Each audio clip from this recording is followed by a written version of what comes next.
नमस्कार। आज 31 अक्टूबर को एक बड़ा ही महत्वपूर्ण दिवस मनाया जाता है, जिसको नेशनल यूनिटी डे या राष्ट्रीय एकता दिवस के नाम से हम लोग जानते हैं। और ये परंपरा भारत में सन 2014 से शुरू की गई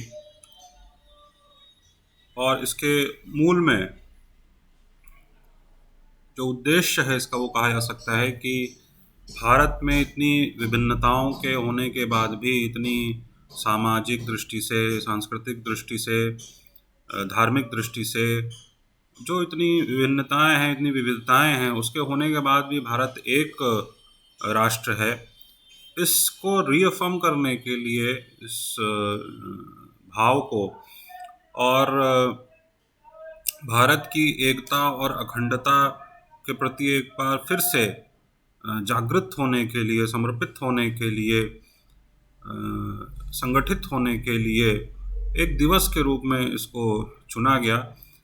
और सन 2014 से लगातार हम लोग राष्ट्रीय एकता दिवस के रूप में इसको मना रहे हैं 31 अक्टूबर को। तो क्यों 31 अक्टूबर को चुना गया? ये 31 अक्टूबर सन 1875 में सरदार वल्लभ भाई पटेल का जन्म होता है। तो ये सरदार वल्लभ भाई पटेल की जयंती है 31 अक्टूबर को। और राष्ट्रीय एकता दिवस के रूप में इसको मनाने का जो मुख्य कारण है वो ये है कि जैसा हम सभी जानते हैं कि सरदार वल्लभ भाई पटेल की राष्ट्रीय एकीकरण में एक बड़ी ही महत्वपूर्ण भूमिका रही, बल्कि हम ये कह सकते हैं कि निर्णायक भूमिका रही। और सिंगल हैंडेडली उन्होंने इस पूरा जो भारत के एकीकरण का, भारत की आज़ादी के बाद जो भारत के एकीकरण का प्रश्न था, उसको सिंगल हैंडेडली डील किया। और पद महत्वपूर्ण था क्योंकि वो भारत के उप प्रधानमंत्री भी थे और उप प्रधानमंत्री होने के साथ साथ वो भारत के गृह मंत्री भी थे। तो इस नाते हम ये कह सकते हैं कि वो ऐसे महत्वपूर्ण पद पर विराजमान थे जिसमें कि उनकी ये भूमिका होनी ही थी। लेकिन ये आसान काम नहीं था। जैसा हम सब जानते हैं कि जो इंडियन इंडिपेंडेंस एक्ट रहा 1947 का, उसमें ब्रिटिशर्स का, अंग्रेज़ों का पूरा ये एक प्रकार से सोची समझी रणनीति थी कि किस प्रकार से जो भारत है, भारत आज़ाद तो हो जाएगा लेकिन अखंड ना रहने पाए, यूनाइटेड ना रहने पाए।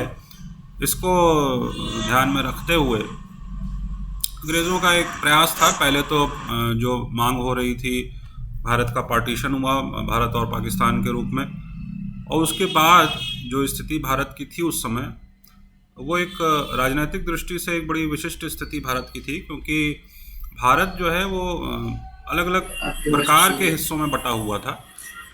आज़ादी के बाद ये स्थिति महसूस की जा रही थी, जो सामने दिखाई दे रही थी। उसमें भारत में सबसे बड़ा हिस्सा तो यूँ कह सकते हैं कि एक बड़ा हिस्सा, जो महत्वपूर्ण हिस्सा था, वो तो ब्रिटिश इंडिया के अंतर्गत था। जो प्रांत थे ब्रिटिश इंडिया के, चाहे वो बॉम्बे प्रोविंस हो, मद्रास प्रोविंस हो, सेंट्रल प्रोविंस हो, इस तरीके से जो अलग अलग प्रोविंसेस थे, जो अलग अलग प्रांत थे जिन पर सीधा नियंत्रण ब्रिटिश सरकार का था।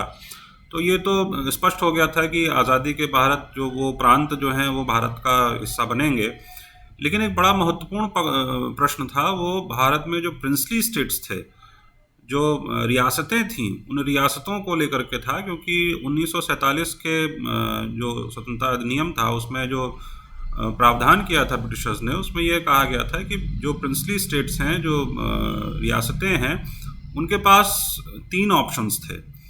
उन 3 ऑप्शंस में ये था कि अगर वो भारत के साथ रहना चाहते हैं तो भारत के साथ रह सकते हैं, अगर वो पाकिस्तान के साथ जाना चाहते हैं तो पाकिस्तान के साथ जा सकते हैं, और अगर वो स्वतंत्र, इंडिपेंडेंट रहना चाहते हैं, सॉवरन रहना चाहते हैं, तो इसकी भी छूट उनको दी गई थी। तो हम ये देख सकते हैं कि 1947 के प्रावधान में अंग्रेज़ों ने भारत को आज़ादी तो दी ऑफिशियली, लेकिन भारत के विखंडन, जो जिस भारत की हम लोग बात करते हैं आज के समय में, जिसकी कल्पना हमारे मन में हमेशा से रही है भारतवर्ष की, उसके विखंडन का भी पूरा जो व्यवस्था है वो 1947 के अधिनियम में बना दी गई थी। और अगर उस 1947 के अधिनियम के हिसाब से अगर व्यवस्थाएं चली होती तो एक भारत ना होता। आप सोच सकते हैं कि 550 से अधिक रियासतें, 562 से लेकर 565 तक रियासतों को इंटीग्रेट किया गया इंडिया में।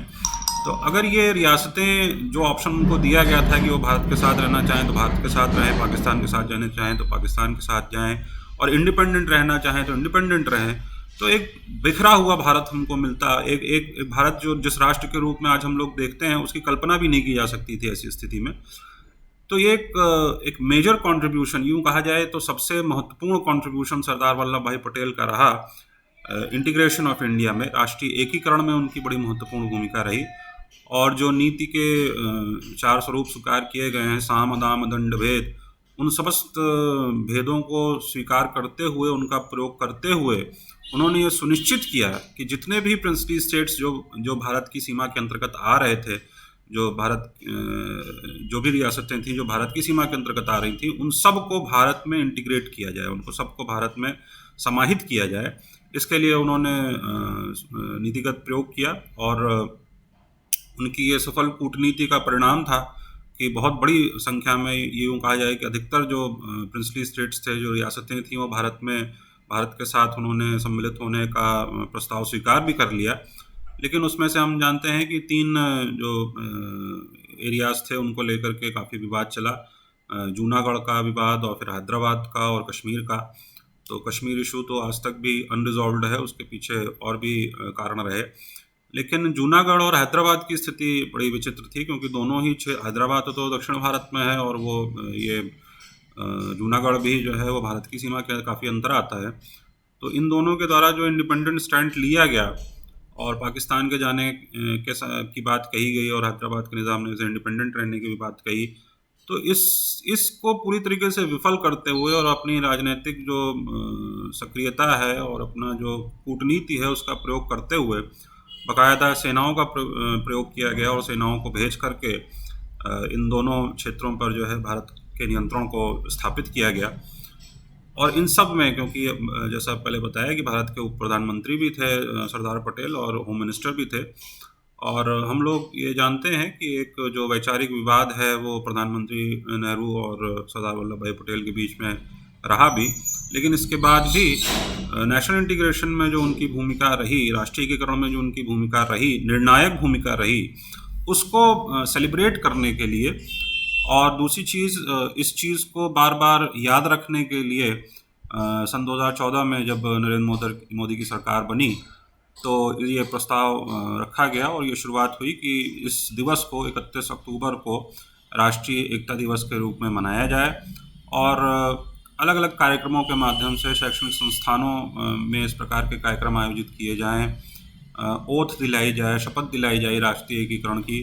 तो कुल मिला के जो मूल उद्देश्य रहता है, जैसे हम लोग स्वतंत्रता दिवस मनाते हैं, गणतंत्र दिवस मनाते हैं, तो इन सब का भी मूल उद्देश्य ये रहता है कि भारत का जो राष्ट्रीय एकीकरण है, भारत की जो अस्मिता है, भारत की जो अखंडता है, उसको रीअफर्म करने का प्रयास किया जाता है। तो ये भी एक ऐसा माध्यम बना जिसके माध्यम से ये प्रयास किया गया। और जैसा कि होम मिनिस्ट्री के जो ऑफिशियल स्टेटमेंट था, उसमें ये कहा भी गया कि भारत की जो एकता और अखंडता है, उस भारत की एकता और अखंडता के सामने जो खतरे हैं, और विशेष रूप से जो खतरे दिखाई दे रहे हैं और जो संभावित खतरे हैं, उन सब से एक प्रकार से नए जोश के साथ, एक नई उमंग के साथ उनसे निपटने के लिए भारत तैयार रहे, भारत के लोग तैयार रहें।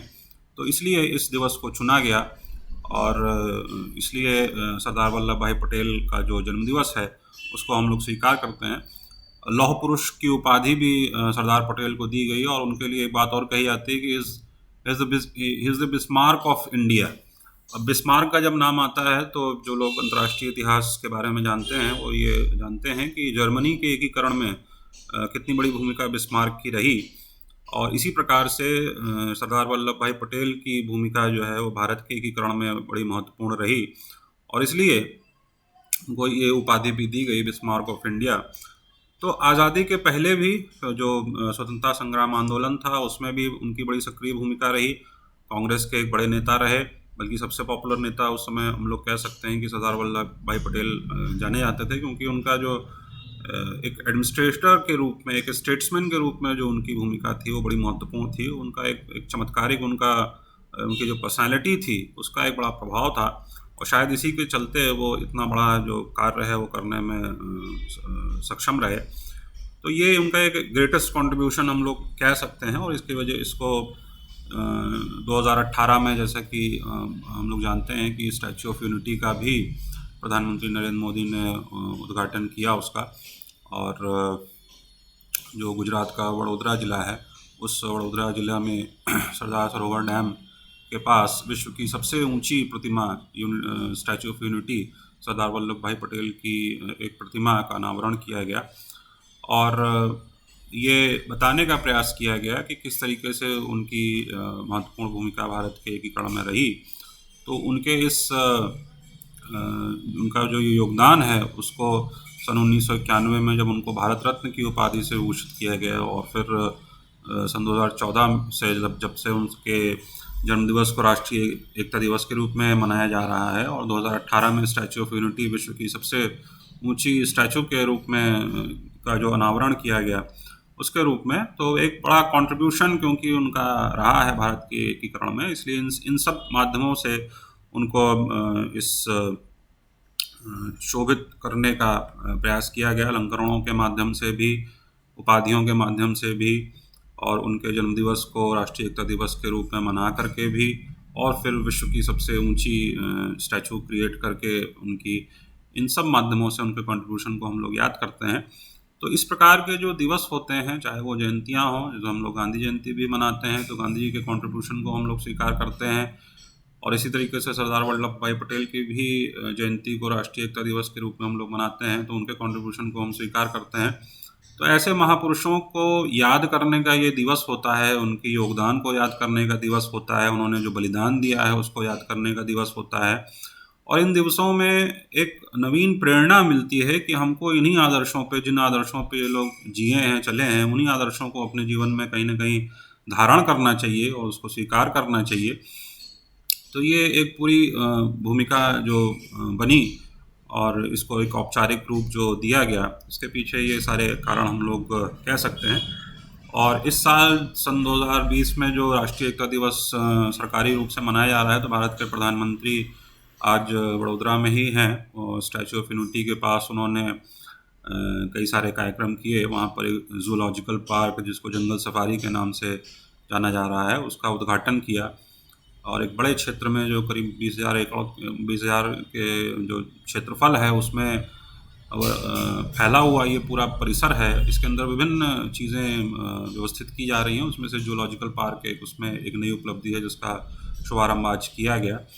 तो इस तरीके से आज भी कार्यक्रम आयोजित किए जा रहे हैं, और एक प्लेन सर्विस की भी शुरुआत की गई, जो साबरमती रिवर फ्रंट है अहमदाबाद में, वहाँ से सीधे एक सी प्लेन जो है उसकी व्यवस्था की गई है जो स्टैचू ऑफ यूनिटी तक आएगा, और इसके माध्यम से ये प्रयास किया गया कि और भी लोग जो हैं वो यहाँ तक आ सकते हैं और इस स्मारक का दर्शन कर सकते हैं।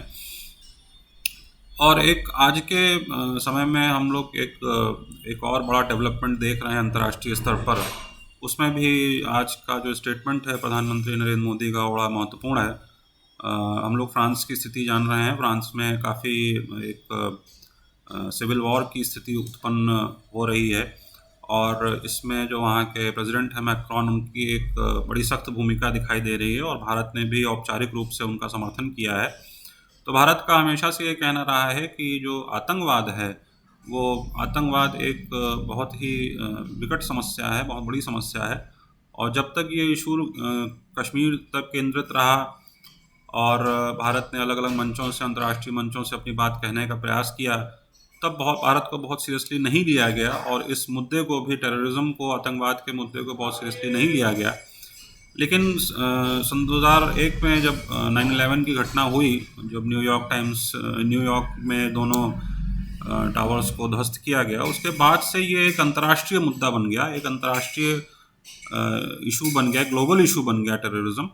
और ये स्वीकार किया गया कि उससे खतरा केवल कुछ क्षेत्रों को नहीं है बल्कि पूरे विश्व को खतरा है।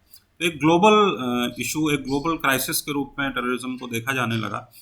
और जो इंटरनल थ्रेट्स हैं, जो एक्सटर्नल थ्रेट्स हैं, इन सब में जो है टेररिज्म की भूमिका को बड़ा महत्वपूर्ण स्वीकार किया गया।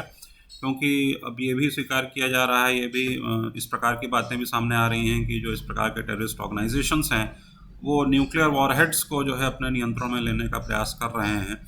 तो ऐसे में वो राष्ट्रों के लिए एक बड़ा खतरा बन सकते हैं, और क्योंकि उनकी कोई जिम्मेदारी नहीं बनती, कोई उनके ऊपर जो है किसी प्रकार का अंतर्राष्ट्रीय दबाव नहीं है, तो ऐसे में बहुत ही संघारक उनका ये प्रयास हो सकता है अगर इस प्रकार के प्रयास उनके द्वारा किए जाते हैं।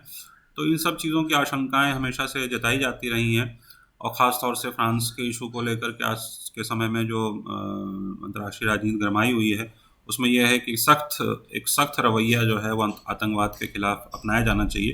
तो आज प्रधानमंत्री नरेंद्र मोदी ने जो अपनी स्पीच दी उसमें इस बात को फोकस किया कि अंतर्राष्ट्रीय जो आतंकवाद है, जो ग्लोबल टेररिज्म है, जो वैश्विक आतंकवाद है, उसको कहीं न कहीं नियंत्रित करने की आवश्यकता है, और उसमें सभी देशों को एक साथ उसके साथ निपटने की आवश्यकता है। और भारत ने औपचारिक रूप से फ्रांस का समर्थन भी किया, जो कड़ा स्टैंड फ्रांस ले रहा है इस प्रकार के कट्टरपंथियों के खिलाफ, उनके उनके उसका समर्थन भारत द्वारा किया जा रहा है। इसका विरोध भी कई स्तरों पर हो रहा है, भारत में भी उसके खिलाफ प्रदर्शन हो रहे हैं, उसके समर्थन में भी प्रदर्शन हो रहे हैं, उसके विरोध में भी प्रदर्शन हो रहे हैं। तो ये हम ये कह सकते हैं कि जो नेशनल यूनिटी डे है, जो राष्ट्रीय एकता दिवस है, उसको एक माध्यम बनाते हुए कहीं न कहीं प्रधानमंत्री ने ये प्रयास किया कि एक अंतर्राष्ट्रीय स्तर पर जो एकीकरण की समस्या है, या अंतर्राष्ट्रीय स्तर पर जो सुरक्षा की समस्या है, और टेररिज्म को, आतंकवाद को जो एक इंटरनेशनल सिक्योरिटी के लिए बड़ा थ्रेट माना जा रहा है, उसको भी डील करने का कहीं न कहीं प्रयास किया गया है। तो इस वजह से हम ये कह सकते हैं कि वैसे तो अलग-अलग वर्ष में अलग-अलग प्रकार की थीम्स रखी जाती हैं, तो वैसे तो औपचारिक रूप में नहीं कह सकते, हाँ, लेकिन यह है कि जिस प्रकार के स्टेटमेंट्स आज जारी हुए, तो जो सिक्योरिटी को जो थ्रेट टेररिज्म से है, जो आतंकवाद से खतरा है सुरक्षा को, चाहे वो राष्ट्रीय सुरक्षा हो, चाहे वो अंतर्राष्ट्रीय सुरक्षा हो, उसको लेकर के हम ये कह सकते हैं कि आज का जो दिवस है वो एक उसका अंतर्राष्ट्रीय महत्व भी है, उस रूप में भी उसको स्वीकार किया जा रहा है। तो कई प्रकार के जो एक प्रकल्प हैं, उन प्रकल्पों का आज अनावरण भी किया गया, और वो जो एक ग्रैंड प्रोजेक्ट था वडोदरा डिस्ट्रिक्ट में जो स्टैचू ऑफ यूनिटी के आसपास, वो ग्रैंड प्रोजेक्ट अब धीरे धीरे अपना स्वरूप ग्रहण कर रहा है। तो इन सब चीज़ों को ध्यान में रखते हुए हम ये कह सकते हैं कि सरदार वल्लभ भाई पटेल की जो निर्णायक भूमिका रही भारत के एकीकरण में, उसको सेलिब्रेट करने के लिए, उसका पुनः स्मरण करने के लिए, और उन आदर्शों को अपने जीवन में धारण करने के लिए आज के इस दिवस को विशेष रूप से मनाया जाता है।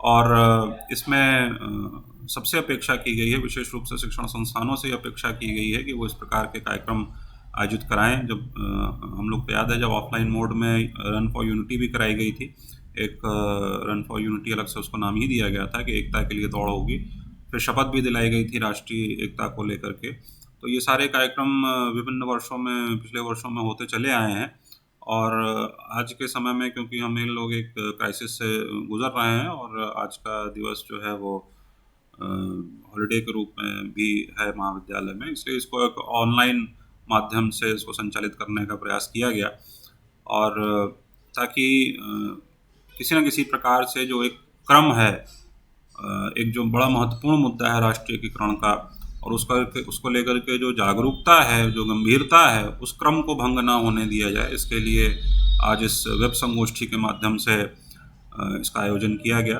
ग्रुप में इसको शेयर भी किया गया, लेकिन यहाँ पर हम लोग में केवल प्राध्यापक ही जुड़े हुए हैं, इस समय कोई भी छात्र छात्रा हमारे साथ नहीं जुड़े हुए हैं। इस वजह से ये एक विषय है कि उसको बहुत विस्तृत नहीं कह सकता, क्योंकि इस प्रकार के कार्यक्रम जो है मुख्य रूप से छात्र छात्राओं के लिए ही होते हैं। लेकिन इसके बाद भी इस अवसर पर सरदार वल्लभ भाई पटेल के जन्मदिवस के अवसर पर, राष्ट्रीय एकता दिवस के अवसर पर, और राष्ट्रीय एकता जो एक बड़ा महत्वपूर्ण विषय है, उस पर यदि जो भी प्राध्यापक हमारे साथ जुड़े हुए हैं, उनमें से अगर कोई अपने विचार व्यक्त करना चाहते हैं तो उनका स्वागत है, वो अपने आप को अनम्यूट कर लें, और उसके बाद अपनी बात को यहाँ कह सकते हैं, अपने विचारों को शेयर कर सकते हैं, अपनी भावनाओं को व्यक्त कर सकते हैं। तो डॉक्टर सुनीता अवस्थी जी, डॉक्टर सीमा पांडे जी, डॉक्टर जोखन सिंह जी, डॉक्टर आनंद कुमार मिश्रा जी, आप में से कोई भी यदि इस अवसर पर अपनी बात कहना चाहता है तो उसका स्वागत है। और उसके बाद क्योंकि छात्र छात्राओं का कोई कंट्रीब्यूशन संभव नहीं है उनकी अनुपस्थिति में, तो उसके बाद मैं प्राचार्य जी से अनुरोध करूंगा कि आज के अवसर पर अपने अध्यक्षीय उद्बोधन से हम सबको लाभान्वित करें।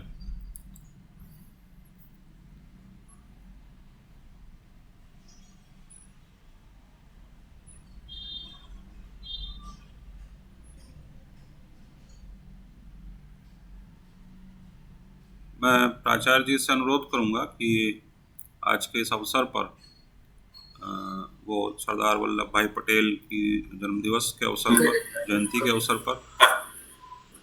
Hello hello. हाँ जोखन जी बताइए। हाँ सर, सभी लोगों को नमस्कार।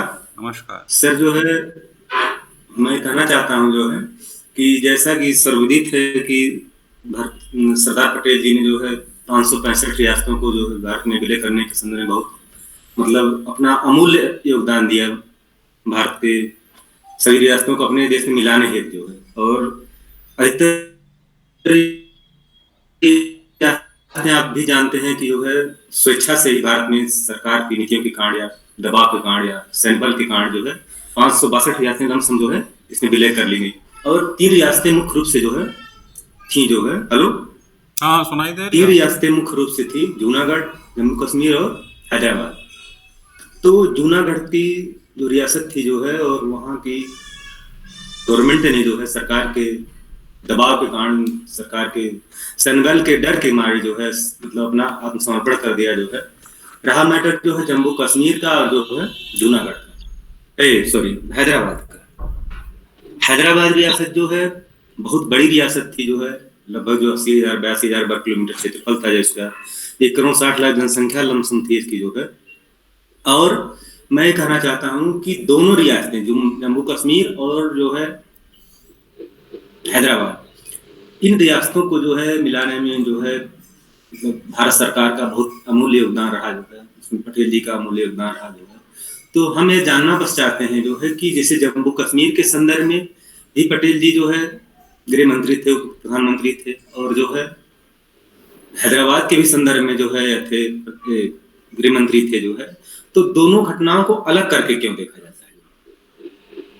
दोनों घटनाओं को अलग करने का मतलब है कि इसका जिम्मा जो है जम्मू कश्मीर का जिम्मा जो है प्रधानमंत्री के ऊपर थोप दिया जाता है, और जो है हैदराबाद का जिम्मा जो है इनके ऊपर पटेल जी के ऊपर थोप दिया जाता है। सर मैं थोड़ा सा इसके बारे में आपसे जो है जानना चाहता हूँ कि संदर्भ में ऐसा क्यों होता है। जो प्रश्न आपने किया और इसके हमने जो भी अभी वक्तव्य दिया उसमें इस बात का इसकी ओर इंगित किया था कि जो सरदार वल्लभ भाई पटेल और प्रधानमंत्री नेहरू के बीच में जो एक वैचारिक द्वंद्व था वो कहीं ना कहीं एक बड़ा महत्वपूर्ण विषय रहा। और ये भी हम लोग जानते हैं कि दोनों ही प्रधानमंत्री पद के दावेदार थे और इसीलिए एक उप प्रधानमंत्री पद को सृजित करना पड़ा, क्योंकि सरदार वल्लभ भाई पटेल का जो स्टैचर था कांग्रेस में उस समय और जो उनकी स्टेटमेंटशिप थी उसको महत्व देना आवश्यक था, इसलिए उनको होम मिनिस्टर भी बनाया गया, डिप्टी प्राइम मिनिस्टर भी बनाया गया। जहाँ तक इन दोनों ये जो रिकॉर्डेड फैक्ट्स हैं ये सब हम लोग जानते हैं, अलग अलग पुस्तकों के माध्यम से भी लोगों ने जो है इसको व्यक्त किया है। ये रिकॉर्डेड फैक्ट है कि इन दोनों ही मुद्दों को लेकर के, चाहे हैदराबाद का मुद्दा रहा हो या कश्मीर का मुद्दा रहा हो, इसको लेकर के डिफरेंसेस सरदार पटेल और नेहरू के बीच में रहे। क्योंकि नेहरू की जो एक अगर वो सोच की दृष्टि से हम लोग देखें तो वेस्टर्न लिबरल जो एक सोच होती है, एक उदारवादी दृष्टि जो होती है, और वो उदारवादी दृष्टि जो है वो चीज़ों को बड़े ही आइडियलिस्ट रूप में, बड़े ही एक आदर्शवादी स्वरूप में देखने का प्रयास करती है। लेकिन सरदार वल्लभ भाई पटेल के लिए हम ये कह सकते हैं कि बड़े ही प्रैक्टिकल नेता थे और बड़े ही जिसको यथार्थवादी दृष्टिकोण रखने वाला हम लोग कह सकते हैं। और उनको ये पता था कि अगर इस प्रकार की ढिलाई किसी भी प्रकार से दी गई तो इन दोनों के साथ, इन जो दो महत्वपूर्ण रियासतें हैं उनके साथ क्या हो सकता है और कितनी बड़ी वो समस्या भारत के लिए बन सकते हैं। इसलिए हैदराबाद पर तो उन्होंने अपना स्टैंड ले लिया और सेना को भेज करके जो है निज़ाम को समर्पण करने के लिए मजबूर कर दिया गया। जहाँ तक कश्मीर का इशू है, तो कश्मीर की स्थिति हैदराबाद से अलग इसलिए थी क्योंकि कश्मीर की जो सीमा थी वो सीधे पाकिस्तान से जुड़ी हुई थी। और 1948 में, क्योंकि 1945 में जब संयुक्त राष्ट्र संघ का निर्माण होता है तो भारत भी उस ट्रीटी को साइन करता है। हालांकि भारत उस समय एक आज़ाद भारत नहीं था, और एक बड़ा महत्वपूर्ण प्रश्न है कि क्या ब्रिटिशर्स ने भारत के बिहाफ पे जो संधि साइन की वो आज़ाद भारत के ऊपर लागू होनी चाहिए कि नहीं होनी चाहिए, ये भी एक द्वंद का विषय है। तो तमाम सारे इस प्रकार के प्रश्न हैं जो अनसुलझे हैं, या हम ये कह सकते हैं कि उन पर बार बार उनको कुरेदने का प्रयास नहीं किया गया, लेकिन अलग अलग विचारकों के माध्यम से अलग अलग स्तरों पर इसको बहुत ही विस्तार से लिखा भी गया है, पढ़ा भी गया है, इस पर चिंतन भी किया गया है, इस पर वक्तव्य लोगों के आते रहते हैं, अभी भी आते रहते हैं। सरकार का बिल्कुल जो राजनीतिक दल है उनका बिल्कुल एक अलग एजेंडा रहता है, इसलिए वो इन सब चीज़ों को एक अलग तरीके से प्रस्तुत करते हैं। लेकिन जो स्कॉलर्स हैं उन स्कॉलर्स ने भी इसको बड़ा ही विस्तृत रूप में रखने का प्रयास किया। तो कश्मीर का जो इशू था वो इसलिए अलग हो गया क्योंकि हैदराबाद की जहाँ तक स्थिति, तो हैदराबाद इतना डीप था इंडिया में कि हैदराबाद अगर इस प्रकार का कोई स्टैंड लेता तो वो चीज़ संभव ही नहीं थी कि मतलब फिर वो एक बहुत बड़ी इंटरनल सिक्योरिटी की थ्रेट बन जाती। इसलिए उस पर तो कब्जा स्थापित करना ज़रूरी ही था, उसको सरेंडर करवाना ही था। कश्मीर की जहाँ तक स्थिति, तो पाकिस्तान की सीमा सटी हुई थी और इंडिया की जो क्योंकि हम सब जानते हैं कि प्रधानमंत्री के रूप में भारत की, क्योंकि फॉरेन मिनिस्टर भी थे नेहरू भारत के, तो शुरू से ही भारत की जो विदेश नीति रही उसको लेकर के जो सक्रियता रही वो नेहरू की ही रही, और उन्हीं की बात जो है वो भारतीय जो विदेश नीति है उसमें दिखाई देती है। तो उसमें हमेशा से ये रहा है कि भारत जो है फर्स्ट अटैक कभी नहीं करेगा और हमेशा डिफेंसिव रहने का प्रयास करेगा। तो 1948 में यही हुआ भी, जब पाकिस्तान की जो आर्मी है वो घुस आई। अब वो कबीले के रूप में घुस आई और वो सारी चीज़ें हैं, लेकिन एक बड़े क्षेत्र पर उसने अतिक्रमण कर लिया। और जब उसको वापस भेजा गया, उस बड़े समर्थ थे भारत जैसा हम सब जानते हैं कि उस समय जो भारतीय सेना थी उस समय भी इतनी समर्थ थी कि उनको सबको जो है उन्होंने पीछे ढकेल दिया। लेकिन एक यूनाइटेड नेशंस का जो एक दबाव था, और यूनाइटेड नेशंस के प्रति ये कहें कि नेहरू का जो आकर्षण था वो केवल यूनाइटेड नेशंस के प्रति नहीं बल्कि एक अंतर्राष्ट्रीय सहयोग, एक अंतर्राष्ट्रीय भ्रातृत्व की भावना के प्रति जो उनका एक भावना थी, और उसको लेकर के इसीलिए ये मुद्दा जो है यूएन में उठाया गया। और यूएन में जिस प्रकार की वहाँ की व्यवस्था है उसमें सबसे महत्वपूर्ण ये होता है कि शांति स्थापित की जाए। तो शांति स्थापित करने के लिए ये हुआ कि जो सेनाएं जहाँ पर हैं वहीं पर स्थापित हो जाए, तो लाइन ऑफ कंट्रोल की जो स्थिति उत्पन्न हुई वो इस रूप में उत्पन्न हुई। तो हाँ, ये बात स्पष्ट है, जो बात आप कहना चाह रहे हैं कि एक को किसी के साथ जोड़ दिया जाता है, किसी को दूसरे के साथ जोड़ दिया जाता है। क्यों? क्योंकि इन्हीं दोनों की अलग अलग महत्वपूर्ण भूमिकाएं रहती हैं। हैदराबाद में नेहरू के पूरे समर्थन ना प्राप्त होने के बाद भी इंडिविजुअली होम मिनिस्टर होने के नाते और डिप्टी प्राइम मिनिस्टर होने के नाते सरदार वल्लभ भाई पटेल ने स्टैंड लिया। कश्मीर में वो इसलिए नहीं कर पाए क्योंकि प्रधानमंत्री जो हैं वो नेहरू ही थे, वो प्रधानमंत्री भी थे और विदेश मंत्री भी थे। तो इंटरनेशनल स्तर पर जब हम लोग बात करते हैं तो जो प्रधानमंत्री की भूमिका होती है वो बिल्कुल अलग होती है। तो इंटरनल अफेयर्स को तो होम मिनिस्टर मैनेज कर सकता है, डिप्टी प्राइम मिनिस्टर का पद है, लेकिन होम मिनिस्टर के रूप में मेन रूप में उसकी जिम्मेदारी बनती है। लेकिन जो एक्सटर्नल अफेयर्स हैं उसमें प्रधानमंत्री की सबसे महत्वपूर्ण भूमिका है, इसलिए वहाँ पर उनको डिसीजन लेना था। और वैसे तो भारत में एक कैबिनेट व्यवस्था है, लेकिन हम सब ये जानते हैं कि उस समय जो होल्ड था पार्टी के ऊपर, ऑर्गेनाइजेशन के ऊपर नेहरू का, और उनकी जो अपनी एक आइडियोलॉजी थी उसको लेकर के उन्होंने एक स्टैंड लिया इंटरनेशनल लेवल पे। और यूनाइटेड नेशंस में इस मामले के जाने के बाद जो संभावना बनती थी वो स्टेटस क्वेस्ट जो एक संभावना थी वो स्टेटस क्वेस्ट संभावना बनी, और लाइन ऑफ कंट्रोल को स्वीकार किया गया, आज भी उसको स्वीकार किया जाता है। तो ये दोनों ही केस बिल्कुल अलग अलग प्रकार के थे। जैसे हमने जूनागढ़ का भी नाम लिया, आपने खुद लिया, तो जूनागढ़ की स्थिति बिल्कुल अलग थी, हैदराबाद की स्थिति अलग थी, कश्मीर की स्थिति अलग थी, और सब पे जो अथॉरिटी है वो भी अलग अलग प्रकार से एक्सरसाइज की जा सकती थी। और इस प्रकार की जब भी, अब जैसे भारत, ये प्रश्न जो है भारत के विभाजन से भी संबंधित है कि भारत के विभाजन में किसकी महत्वपूर्ण भूमिका रही, क्यों हुआ, क्यों रोका नहीं गया, क्यों रोका जा नहीं पाया। तो इसके किसी एक व्यक्ति को चिन्हित करना और उससे प्रश्न करना, और जैसे कि बहुत से लोग आरोप लगाते हैं स्वयं गांधी जी के ऊपर कि गांधी की वजह से ही भारत का विभाजन हुआ, और गांधी की जो हत्या हुई उसको जस्टिफाई भी करने का प्रयास करते हैं इस आधार पर। तो इस तरीके से तमाम सारे जी व्यूज़, तमाम सारी प्रश्न रहते हैं, और जब भी कोई भी इस प्रकार की राष्ट्रीय अंतर्राष्ट्रीय घटना घटित होती है तो उसमें हम ये नहीं कह सकते कि केवल केवल एक इंडिविजुअल का रोल होता है।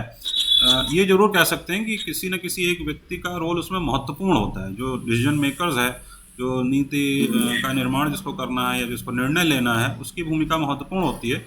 और इस दृष्टि से हम ये कह सकते हैं, क्योंकि हैदराबाद का इशू जो है वो एक नेशनल इशू के रूप में देखा जा रहा था, और इसलिए वहाँ पर सरदार वल्लभ भाई पटेल की एज ए होम मिनिस्टर उनकी भूमिका महत्वपूर्ण हो गई। और कश्मीर का इशू क्योंकि एक इंटरनेशनल इशू, और ये आरोप भी लगाया जाता है नेहरू के ऊपर कि वो एक इंटरनेशनल इशू ना बनता अगर वो उसको यूनाइटेड नेशंस में ना ले जाते, वो नेशनल इशू ही रहता और इसको डील किया जा सकता था, और ये समस्या इस रूप में उत्पन्न ही ना होती। जैसे हैदराबाद का इशू सॉल्व हो गया होता, वैसे वहाँ का भी इशू सॉल्व हो गया होता। तो ये तो मतलब इतिहास है, और इतिहास में जब पुरीदा जाता है तो तमाम सारे लोगों की भूमिकाएं निकल के आती हैं, और तमाम सारी घटनाएं जो घटित हो जाती हैं उसमें कई सारे विभाग रहते हैं। तो जो बात आप कह रहे हैं इसको लेकर के भी विवाद हैं, द्वंद्व हैं, और ये इस प्रकार के पॉलिटिक्स में तो ये स्वीकार ही किया जाता है कि जितने भी प्रकार के जो द्वंद्व हैं वो अल्टीमेटली उनका कोई समाधान नहीं हो सकता, क्योंकि सबकी अपनी अपनी दृष्टि है, सबका अपना अपना नज़रिया है, और हर आदमी अपने आप से नज़रिए से चीज़ों को देखने का प्रयास करता है, उसको जस्टिफाई करने का प्रयास करता है। तो जो हम ये स्वीकार करते हैं कि सरदार पटेल की जो एक महत्वपूर्ण भूमिका रही, क्योंकि ये बात तो सही है कि बहुत ईजिली 550 से अधिक रियासतें तो बहुत ईजिली इंटीग्रेट हो गई, जी लेकिन इतना भी आसान नहीं था। इतना भी आसान नहीं था, और कुछ कुछ तो ये था ज़रूर उनके साथ कि वो उनकी माली हालत इस प्रकार की थी, या उनकी जो उनका एरिया इतना बड़ा नहीं था कि उनको भारत के साथ आना ही था, लेकिन कुछ लोग कुछ कुछ ने इसको रजिस्ट करने का भी प्रयास किया। तो हम ये नहीं कह सकते कि बहुत इजी बाकी लोगों को भी, बाकी रियासतों को लेकर के भी ये बहुत इजी रहा। लेकिन हाँ, ये कह सकते हैं कि इसमें जो निर्णायक भूमिका के रूप में हम ये कह सकते हैं, क्योंकि होम मिनिस्टर होने के नाते भी उनकी महत्वपूर्ण भूमिका थी, और जिस प्रकार का यथार्थवादी दृष्टिकोण उनका था उसके चलते भी ये हम कह सकते हैं कि उनकी एक महत्वपूर्ण भूमिका रही। तो इस रूप में इसको हम इस प्रश्न को देख सकते हैं। बाकी ये तो विवादित प्रश्न है, और विवाद कोई नया नहीं है, विवाद बहुत पुराना है, और विवाद चल रहा है, चलता रहेगा। अब एक बड़ी लेगेसी का भी एक बड़ा प्रश्न हो गया है, क्योंकि सारे जो प्रश्न होते हैं वो हमारे हमारे राजनीतिक प्रश्न बन जाते हैं। तो पॉलिटिकल पार्टीज़ अब इस बात को लेकर के ये द्वंद्व छेड़ रही हैं कि कौन महात्मा किसके हैं, कौन विचारक किसके हैं। तो गांधी को लेकर के भी विवाद है, नेहरू को लेकर के भी खींचतान चल रही है, सरदार पटेल को लेकर भी एक खींचतान चल रही है। तो कांग्रेस कहती है वो तो भाई कांग्रेस के नेता थे, और कांग्रेस कभी उन्होंने छोड़ी नहीं, और भारत का उन्होंने उप प्रधानमंत्री का पद एक प्रकार से स्वीकार ही इसीलिए किया क्योंकि जो है वो कांग्रेस का विभाजन नहीं चाहते थे, नहीं तो भारत के प्रधानमंत्री बन सकते थे। तो कांग्रेस ये कहती जी है कि मतलब वो कांग्रेसी थे हमेशा से और इस रूप में, और भारतीय जनता पार्टी इसको प्रूव करने का प्रयास करती है कि उनकी जो नीति थी वो बिल्कुल कांग्रेस से अलग थी, नेहरू से अलग थी। तो इस द्वंद्व का फ़ायदा उठाते हुए कहीं ना कहीं नाम को एनकैश करने का जो एक तरीका होता है, तो गांधी को भी स्वच्छता अभियान के माध्यम से और सरदार पटेल को इस के माध्यम से उन्होंने पार्टी ने कैप्चर करने का प्रयास किया। तो ये तो मतलब राजनीतिक जो व्यवस्थाएं हैं हम लोग के यहाँ, उसके चलते ये सारी चीज़ें होती हैं, और इसमें हम ये नहीं कह सकते कोई फाइनल समाधान इसका कभी हो पाएगा। लेकिन हाँ, ये ज़रूर कह सकते हैं कि किसी भी चीज़ को तटस्थ होकर देखने का प्रयास करना चाहिए, और जो वैचारिक मतभेद हैं उन वैचारिक मतभेदों को ध्यान में रखते हुए किसी भी स्थिति का, किसी भी समस्या का की एनालिसिस होनी चाहिए। ये महत्वपूर्ण है, ये ज़रूरी है, क्योंकि जो डिसीजन मेकर्स हैं, जो नीति निर्माता हैं, जिनके हाथ में निर्णायक भूमिका रहती है, उनकी सोच कैसी है, उनकी विचारधारा कैसी है, इसका निर्णयों पर काफ़ी अधिक असर पड़ता है, या यूँ हम कहें कि निर्णायक असर पड़ता है, इसलिए वो चीज़ भी महत्वपूर्ण है। तो ये विवाद जो है वो तो है ही, शुरू से है और अभी भी चल रहा है। इस पर अभी कोई अंतिम निष्कर्ष हम लोग नहीं निकाल सकते, लेकिन ये एक महत्वपूर्ण पक्ष जिसकी ओर आपने इंगित किया, उसके बैकग्राउंड में ये सारी चीज़ें कही जा सकती हैं। धन्यवाद।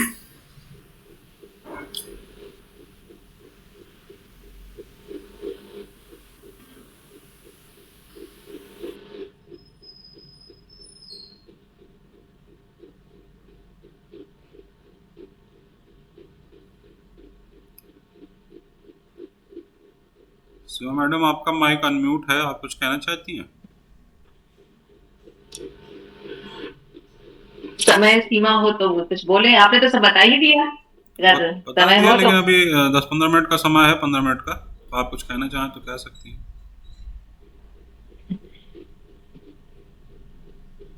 ठीक है, अगर कहिए तो भी दो चार शब्द बोल दें। जी या जी, बिल्कुल सर बिल्कुल, बोल। कंट्रीब्यूशन होना चाहिए। ओके, ठीक है। कोई स्टूडेंट तो जुड़ा नहीं है, हम लोग आपस में ही हाँ ठीक है, आपने इतना मीटिंग रिकॉर्ड हो रही है और मीटिंग यूट्यूब पे अपलोड भी की जाएगी, तो इस रूप में ये मतलब कंट्रीब्यूशन जो है ये रहेगा इस मीटिंग का, वो यूट्यूब के माध्यम से प्रचार प्रसार को प्राप्त होगा ही, तो इस वजह से अपनी बात तो कही जा सकती है। जी, धन्यवाद सर। आप सभी को पुनः राष्ट्रीय एकता दिवस की हार्दिक शुभकामनाएं। और वर्तमान समय में तो इसकी बहुत आवश्यकता है कि राष्ट्रीय एकता दिवस मनाया जा रहा है और मनाया जाए, और हम लोग एक होने का प्रण भी करें, और हमारे स्टूडेंट भी जुड़े, वो भी सहयोग करें, क्योंकि इस समय वर्तमान समय में तो राष्ट्रीय एकता की अत्यंत आवश्यकता है। जैसा कि हमारे प्रधानमंत्री श्री नरेंद्र मोदी जी ने ये अभियान चलाया हुआ है, बहुत हर्ष की बात है।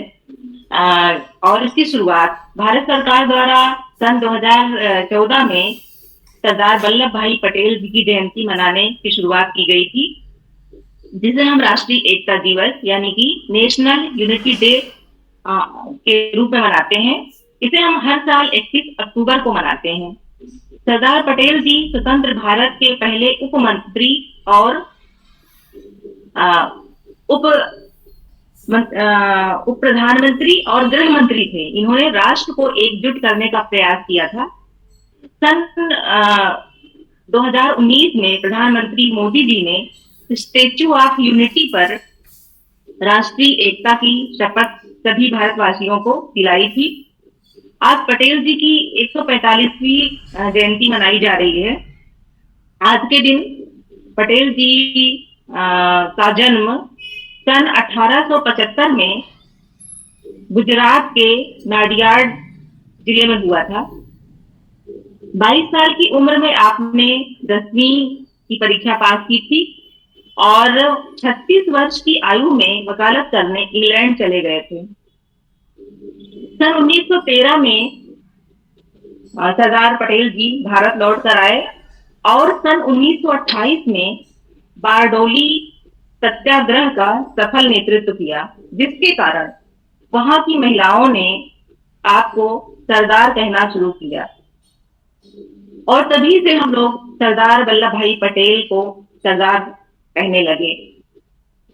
जूनागढ़ और हैदराबाद को मिलाने में लौह पुरुष की महत्वपूर्ण भूमिका रही और आपको लौह पुरुष के रूप में कहा जाने लगा। आपने देश को एकता बनाए रखने में बहुत महत्वपूर्ण योगदान दिया। आप जैसे नेताओं की अत्यंत आवश्यकता आज भी है, और बहुत सारे नेता हैं भी जो काम कर रहे हैं। और इस समय वर्तमान समय में प्रधानमंत्री मोदी जी ने जो कार्य किया है वो बहुत ही सराहनीय है, और हम सभी को एक रहने का, एक संकल्प लेने का जो है की प्रेरणा उन्होंने दी है कि हम सभी लोग राष्ट्रीय एकता दिवस मनाएं, अपने छात्र छात्राओं को भी मनाने की प्रेरणा दें, और सभी एकजुट होकर के अपने देश को एक करने में सहयोग करें। सरदार पटेल जी का 15 दिसंबर सन 1950 को निधन हो गया, और इसके पश्चात फिर सन 1991 में उन्हें भारत सरकार ने भारत रत्न से नवाजा था।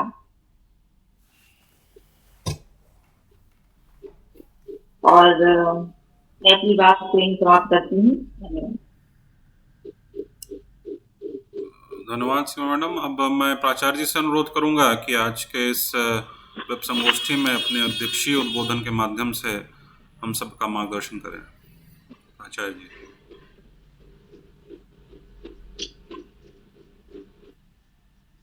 धन्यवाद। गौतम बुद्ध राजकीय महाविद्यालय, दर्शन नगर, अयोध्या द्वारा आयोजित वर्चुअल मीटिंग में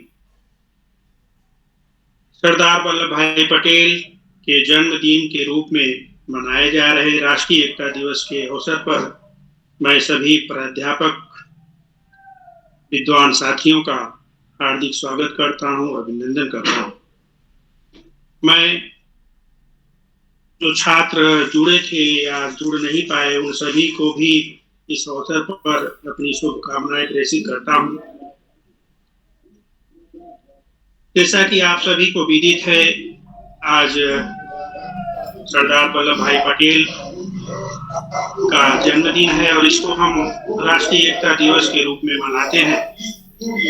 साथ ही साथ आज 31 अक्टूबर पूर्व प्रधानमंत्री स्वर्गीय श्रीमती इंदिरा गांधी की पुण्यतिथि भी है।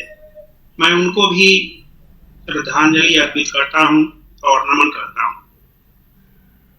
आज के परिदृश्य में अगर देखा जाए तो इस दिन की प्रासंगिकता ज्यादा बढ़ जाती है जब हमारे देश में विभिन्न धर्म जाति संप्रदाय के लोग रहते हैं और विविधता में एकता, जैसा कि हमेशा कहा जाता है, उसकी बहुत ही आवश्यकता है। अभी हर चीजों में विवाद तो होते हैं। अभी मैं एक लेख पढ़ रहा था, इस पैंडेमिक के अगर सापेक्ष देखा जाए तो उस लेख में ये था कि चाइना में पैंडेमिक कैसे कंट्रोल हुआ। इसके लिए भी लोगों का, भारत के लोगों का विभिन्न राय है कि चाइना तो झूठ बोलता है, चाइना तो असली चीजें बताता ही नहीं। वो सब अफवाहें हैं या कोई बोलता है तो साक्ष्य नहीं प्रस्तुत करता। लेकिन जब मैं उस लेख को पढ़ा, उसमें जो एक साइंटिस्ट थे उन्होंने बताया कि क्यों पैंडेमिक का असर यहाँ कम है और केसेस कम हैं, तो उसमें उनका उल्लेख ये था कि यहाँ पर जो सरकार कहती है उसको जनता मानती है, उसको फॉलो करती है। अगर मास्क पहनना है तो सबको पहनना है, सैनिटाइज करना है हाथ को तो सबको सैनिटाइज करना है, किंतु परंतु की बात नहीं होती।